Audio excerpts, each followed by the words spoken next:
जय श्री कृष्णा, राधे राधे। मेरी सभी बहनों को अहोई अष्टमी व्रत की हार्दिक शुभकामनाएं। अहोई माता हमारे बच्चों को हर संकट से बचाए और उन्हें आरोग्य जीवन और लंबी उम्र का आशीर्वाद दे।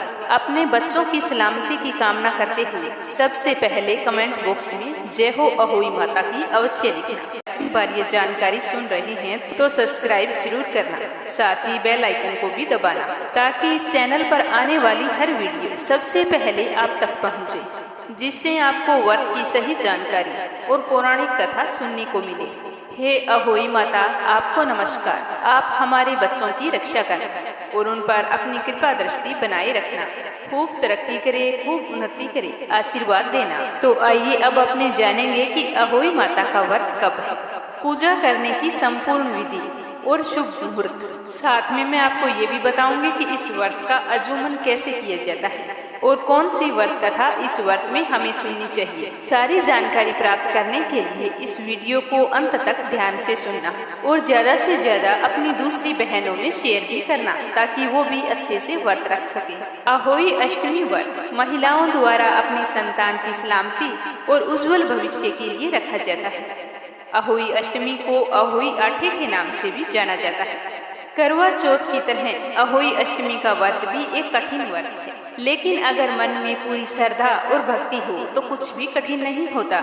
इस व्रत को भी निर्जला रखने का विधान है। इस व्रत का पारण तारों को अर्घ्य देकर किया जाता है।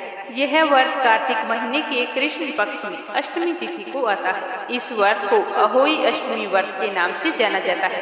कई जगह इसे होई के नाम से भी जाना जाता है। अहोई अष्टमी का व्रत करवा चौथ के 4 दिन बाद और दीपावली से 7 दिन पहले आता है। अहोई माता यानी कि माँ गौरा की पूजा इस दिन की जाती है। अहोई माता माँ पार्वती का ही स्वरूप माना जाता है। इस व्रत के करने से माँ पार्वती व भगवान भोले शंकर बहुत ही प्रसन्न होते हैं और हमारे बच्चों को दीर्घायु होने का आशीर्वाद देते हैं। इस दिन पुत्रवती महिलाएं या फिर जो महिलाएं गर्भवती होती है वो इस अहोई आठे के व्रत को बड़े ही श्रद्धा भाव से रखती है। लेकिन आजकल बेटा हो या बेटी, हर महिला अपने बच्चों की रक्षा और लंबी आयु के लिए यह व्रत रखती है। अहोई का अर्थ होता है जो अनहोनी को होनी में बदल दे।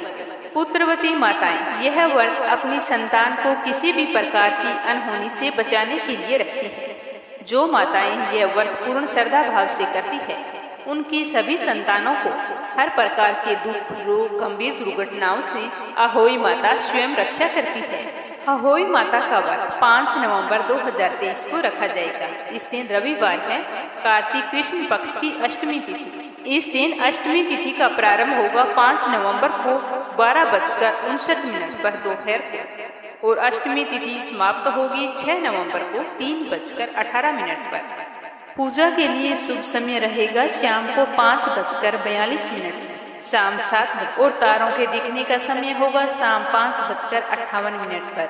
अहोई अष्टमी के व्रत में दीवार पर अहोई माता यानी कि गोरा माँ और उनके बच्चों की तस्वीर बनाई जाती है और कथा सुनने से पहले एक पट्टे पर जल का लोटा भरकर रखा जाता है। इस पर सांख्या बनाया जाता है। सांख्या यानी कि स्वास्तिक का चिन्ह। इसे बनाते समय ध्यान रखें कि यह सही होना चाहिए।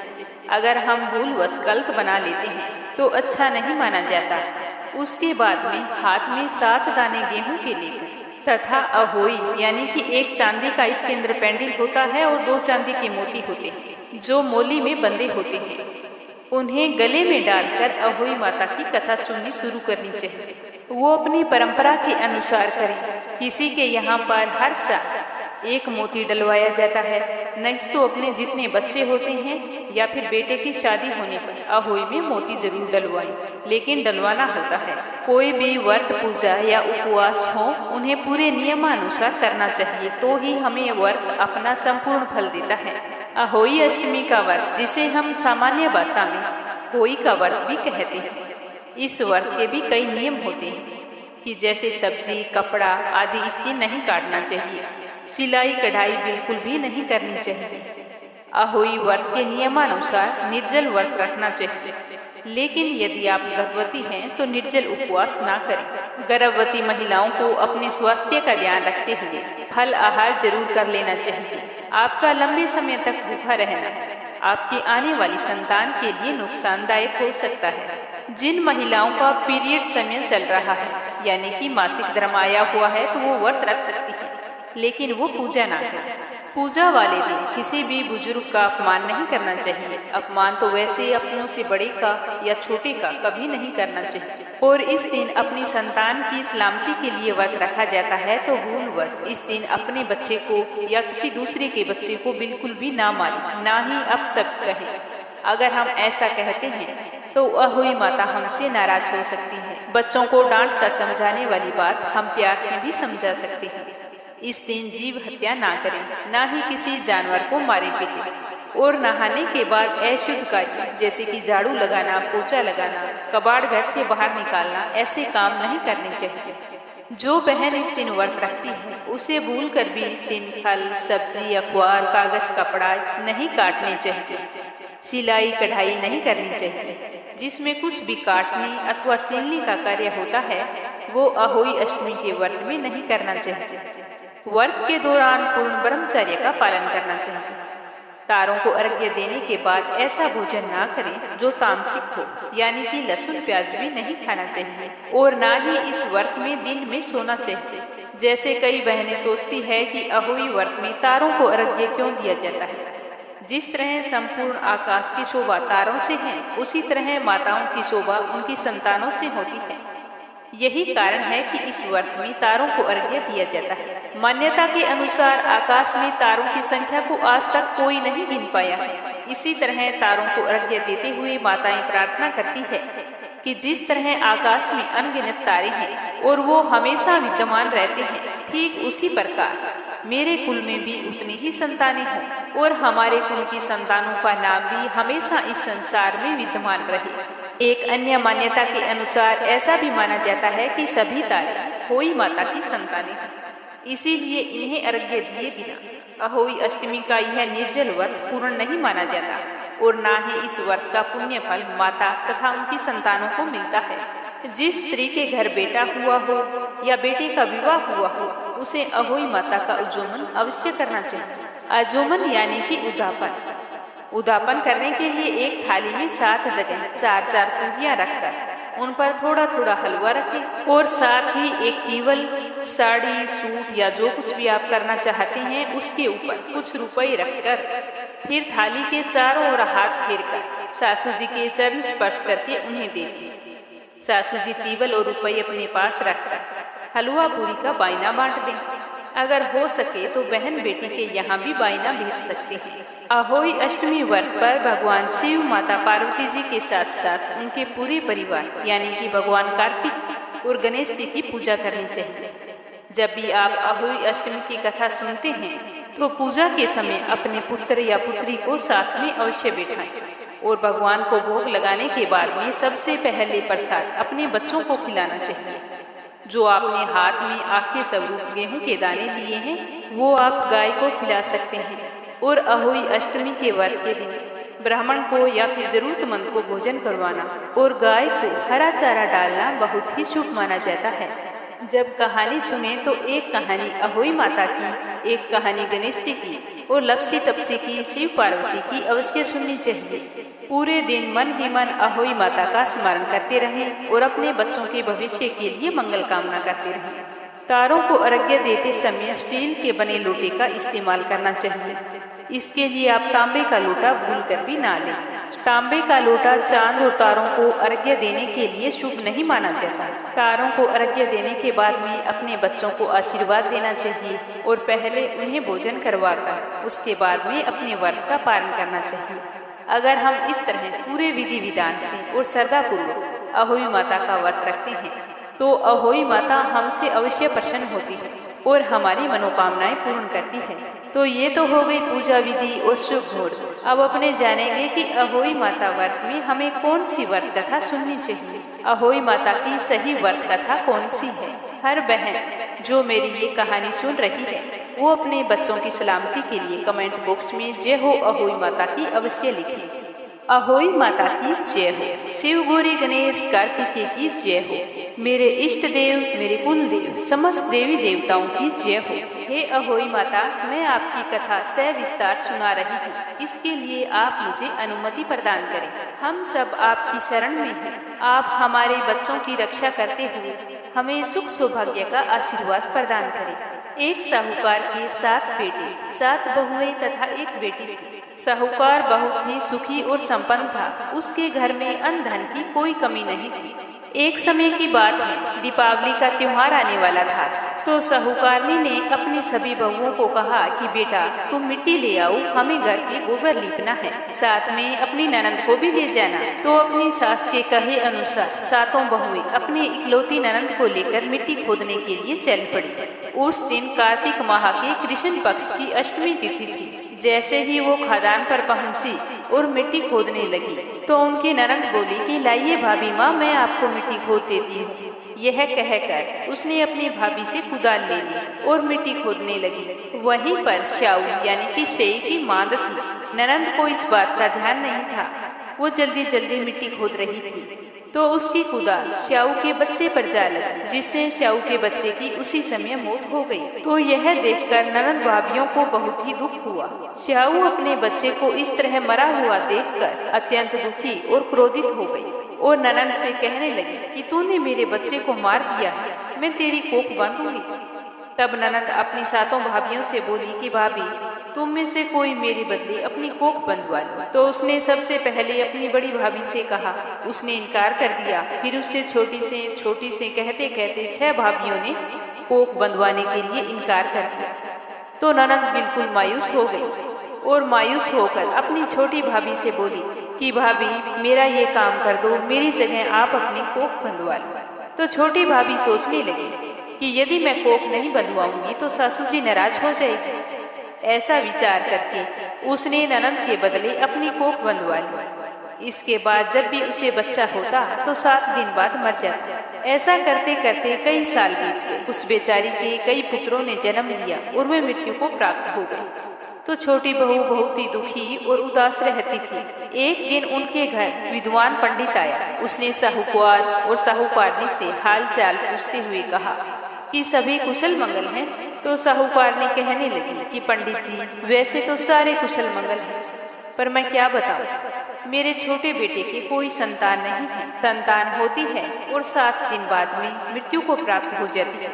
मैं इस बात को लेकर बहुत ही दुखी रहती हूँ। आप तो विद्वान हैं, मुझे देखकर बताइए कि ऐसी क्या बात है जिससे मेरे बेटे बहू को स्वस्थ संतान की प्राप्ति नहीं हो रही है। तो पंडित ने साहूकारनी की सारी बात को ध्यान से सुना। अपना पोथी पतड़ा खोलकर उसमें कुछ देर तक देखा और फिर साहूकारनी से कहा कि तुम और तुम्हारी बहू दोनों गाय की सेवा करो। गौ माता श्याऊ माता की भाईली है। वह तुम्हारी सेवा भाव से खुश होकर तुम्हारी बहू की कोख खुलवा देगी, जिससे तुम्हारी छोटी बहू को स्वस्थ और निरोग संतान प्राप्ति होगी। तो साहूकारनी पंडित की बात सुनकर बोली कि पंडित जी, मेरी बहू की कोख किसने बंधवाई और क्यों बंधवाई, ये बात मेरे कुछ समझ में नहीं आई।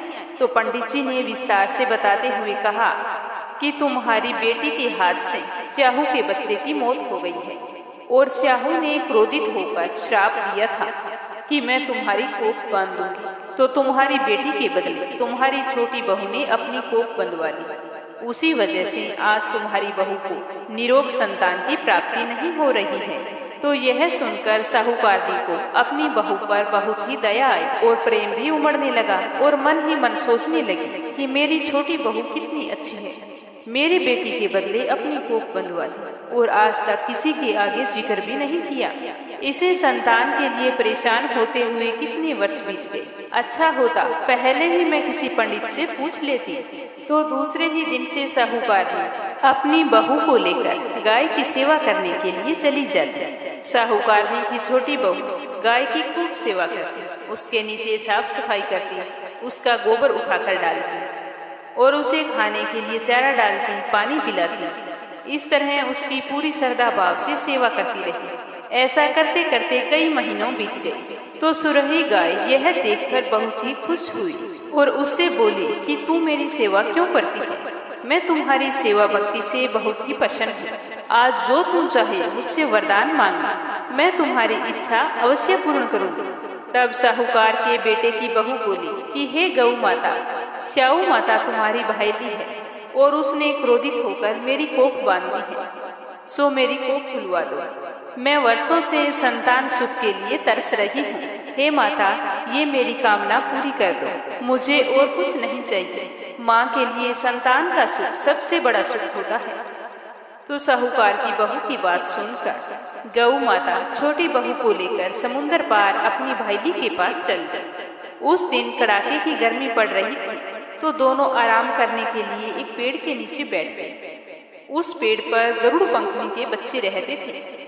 तो छोटी बहू ने देखा कि एक सांप उन बच्चों को खाने के लिए जा रहा है, तो उसने उस सांप को मारकर ढाल के नीचे दबाकर रख दिया और बच्चों की जान बचाई। थोड़ी देर बाद में गरुड़ पंखनी आई और वहां पर खून पड़ा देखकर साहूकार की बहू को चोंच मारने लगी।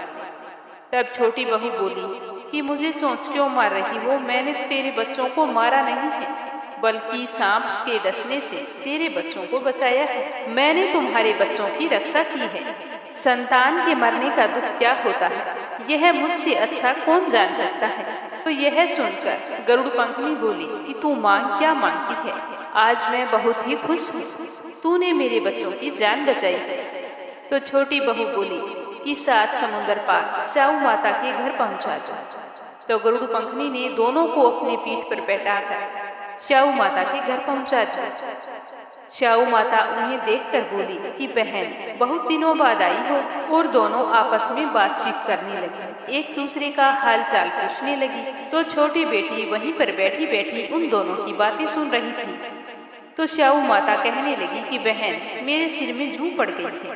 तो सुरही गाय ने छोटी बहू की ओर इशारा किया, तो छोटी बहू स्याऊ माता की जुएं निकालने लगी। जैसे ही सारी जुएं निकली तो स्याऊ माता को राहत मिली, तो वह बहुत ही खुश हुई और बोली कि बेटी, तू कौन है? जो चाहे वो मांग ले। तो यह सुनकर छोटी बहू ने कहा कि पहले वचन दो, मैं फिर मांगूंगी।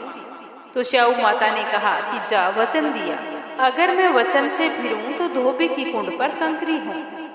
तो साहूकार की बहू बोली कि मेरी कोख तुम्हारे पास बंधी पड़ी है, उसे खोल दो। यह सुनकर स्याऊ माता बोली कि तूने तो आज मुझे ठग लिया है, लेकिन मैं तुम्हारी सेवा भक्ति से बहुत ही प्रसन्न हूँ। पहले तो तूने अपनी ननद के बदले अपनी कोख बंधवाई और फिर कितने ही साल संतान सुख से वंचित रही और संतान सुख के लिए मेरी बहन की कितने महीनों तक सेवा की है। तो आज मैं तेरी कोख खोलती हूँ, साथ ही तुझे वरदान भी देती हूँ कि तू अपने घर चली जा। वहाँ पर तुझे तेरे 7 बेटे और 7 बहुएं मिलेगी। तू जाकर अहोई माता का अजूमन करियो, 7 अहोई बनाकर 7 कढ़ाई करियो। मैं तुझे संतान सुख और अखंड सौभाग्य का आशीर्वाद देती हूँ। तो इस तरह का आशीर्वाद पाकर छोटी बहू बहुत ही खुश हुई और घर की ओर चल पड़ी। जैसे ही वह लौटकर अपने घर आई तो देखा कि घर पर तो उसके 7 बेटे और 7 बहुएं बैठी हैं। तो उसे देखकर वह अति प्रसन्न हुई और मन ही मन अहोई माता का धन्यवाद करने लगी। उसके बाद में उसने 7 अहोई बनाई, 7 अजूमन किए, 7 कढ़ाई की और शाम के समय जेठानियां आपस में बात करने लगी कि सारी जल्दी जल्दी नहाकर पूजा करें। कहीं छोटी को अपने बच्चे याद आ गए तो वो बेचारी रोने लग जाएगी। इस तरह उसकी 6 जेठानियों ने विधिवत पूजा अर्चना कर ली और बाद में सोचने लगी कि आज छोटी के रोने की आवाज नहीं आई, क्या बात है, वो हर साल इस दिन कितनी बुरी तरह से रोती है। तो उन्होंने अपने पोते पोतियों से कहा कि जाओ बेटा, अपनी छोटी दादी के घर देख कर आओ कि वो क्या कर रही है। तो अपनी दादी के कहे अनुसार वो बच्चे छोटी दादी के घर गए तो आकर बताया कि छोटी दादी तो कुछ बना रही है और उनके घर तो अजूमन हो रहा है। तो यह सुनते ही सारी जेठानियों को बहुत ही आश्चर्य हुआ और वो उसके घर की ओर दौड़ पड़ी और वहां जाकर बोली कि ये सब कुछ कैसे हुआ, तुम्हारी कोख किसने खोली।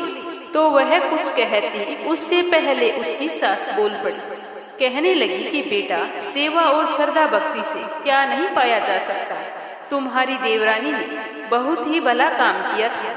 जो सालों पहले अपने ननंद की खुशी के लिए अपनी कोख बंधवा ली थी। ये श्याहू माता का आशीर्वाद है जिससे तुम्हारी देवरानी की कोख खुल गई है और इसका घर भी हरा भरा हो गया है। आज मैं बहुत ही प्रसन्न हूँ। हे श्याहू माता, जैसे आपने मेरी छोटी बहू की कोख खोली, वैसे ही इस कहानी को कहने वाली की, सुनने वाले की और हुंकारा भरने वाले की सभी की खोलियो। जो भी औरत अहोई अष्टमी के दिन अहोई माता का व्रत और पूजन करे तो निसंतान को संतान देना और जिनके संतान है उन्हें लंबी उम्र का आशीर्वाद देना। सास की बात सुनकर साहूकार की सारी बहुएं बहुत ही प्रसन्न हुई और उसके बाद में सारी देवरानियां जेठानियां साथ मिलकर अहोई माता का व्रत करने लगी, जिससे उनका घर सुखी और संपन्न हो गया। हे अहोई माता, कथा कहने में सुनने में अगर कोई भूल चूक हो गई हो तो क्षमा करना और व्रत रखने वाली सभी बहनों पर अपनी कृपा दृष्टि बनाए रखना। मेरी सभी बहन जो इस समय इस कथा को सुन रही है वो अहोई माता का आशीर्वाद पाने के लिए कमेंट बॉक्स में जय हो अहोई माता की अवश्य लिखें।